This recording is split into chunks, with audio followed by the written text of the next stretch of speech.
अपनी देनदारियां चुकाने से बचने के लिए ही प्रॉपर्टी कारोबारी ने अपने ही घर में चोरी की थी। उससे लाखों रुपए बरामद किए गए। पकड़ा गया आरोपी प्रॉपर्टी व्यवसाय है, जिसने अपनी देनदारियों से बचने के लिए अपने ही घर में चोरी की वारदात को अंजाम दिया था।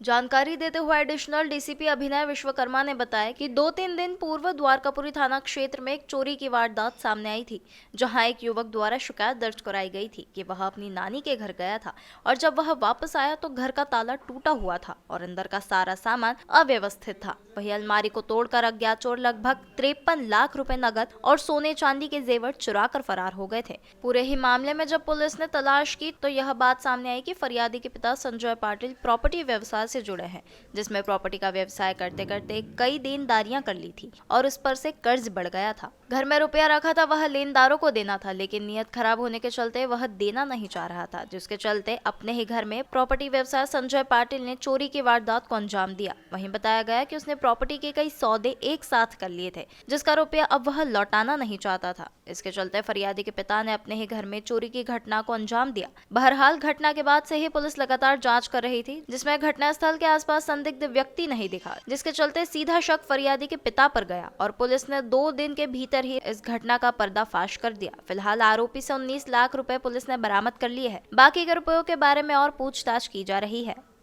द्वारकापुरी थाना क्षेत्र में विगत दिनों में एक मामला सामने आया, जिसमें फरियादी अनमोल पाटिल है, जिसने ये बताया कि उसके पिता की अचानक तबीयत खराब होने पर वे गांव से जब वापस लौट के आए तो उन्होंने ये पाया कि उनके घर में ताला टूटा हुआ था और जो अलमारियां मौजूद थी उसके भी ताले टूटे हुए थे और उस अलमारी के अंदर रखा हुआ नकदी और कुछ सोने और चांदी के जेवर वो गायब थे।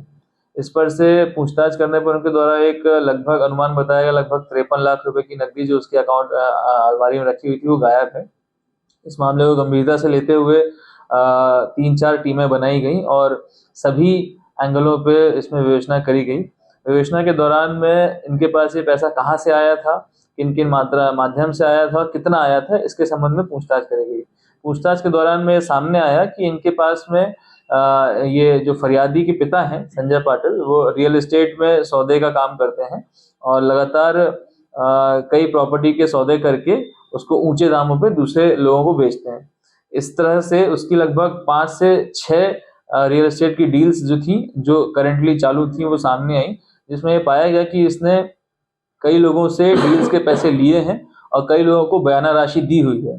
तो बयाना राशि बची हुई कई लोगों को ना देने पड़े और जो पैसा इसके पास आया है वो छल करके अपने फायदे के लिए इस्तेमाल कर ले, इसलिए इस प्रकार से इसने ये घटनाक्रम झूठा रचा, जिसमें उसने स्वयं बताया कि लोकल मार्केट से जाके उसने एक लंबा लोहे का सरिया टामी जैसा लिया, उसके माध्यम से दरवाजे को तोड़ा रात में और अलमारी को भी क्षतिग्रस्त किया और जो पैसा उसके अंदर रखा हुआ था उसने अपने साथी दरानों को वितरित करके उस पैसे को गायब कर दिया और चोरी की रिपोर्ट करवाई।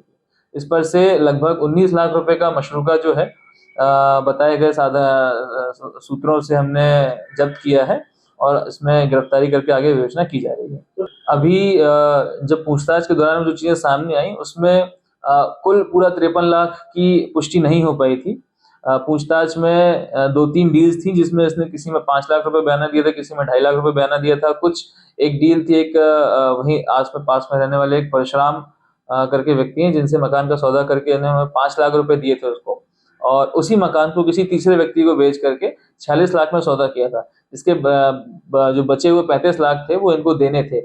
इस प्रकार से लगभग 35-40 लाख की पुष्टि हो पाई थी, जिसमें से अभी 19 लाख बरामद हो पाया है। पूछताछ जारी है, अन्य रुपयों की भी बरामदगी जल्द से जल्द की जाएगी। सर, इससे क्या बैकग्राउंड है और ये इसके दिमाग में क्यों आया ऐसा विचार?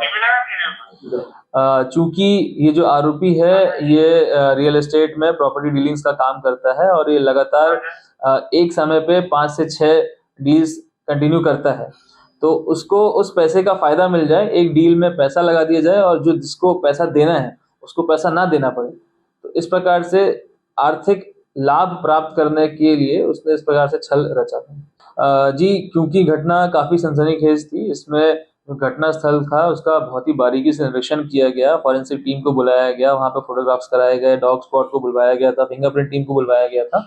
घटना स्थल के कुछ साक्ष्य ऐसे प्राप्त हुए थे जो कि घटना से विरोधाभास उत्पन्न कर रहे थे, जैसे कि दरवाजे पे लगा हुआ अंदर से निशान था और अन्य कोई साक्ष्य थे जो घटना को विरोधाभास प्रस्तुत कर रहे थे। तो वहां से एक शक जाहिर हुआ था और उसके बाद में जितने भी लोगों से इसके पैसों का लेन देन है उससे पूछताछ करने पर, पुष्टि होने पर ये चीज कहीं ना कहीं सामने आई कि इसमें घटना में कुछ ना कुछ संदेह है और फिर कड़ाई से पूछताछ करने पर उनके द्वारा ये कबूल किया गया कि ये घटनाक्रम झूठा रचा गया। ये घटनाक्रम आरोपी ने स्वयं अकेले ही रात में किया और अपने परिवार को जानबूझ करके गांव भेज दिया था, ये बिना बताए कि वो क्या करने वाला है, और अकेले ही उसने घटना को अंजाम दिया था।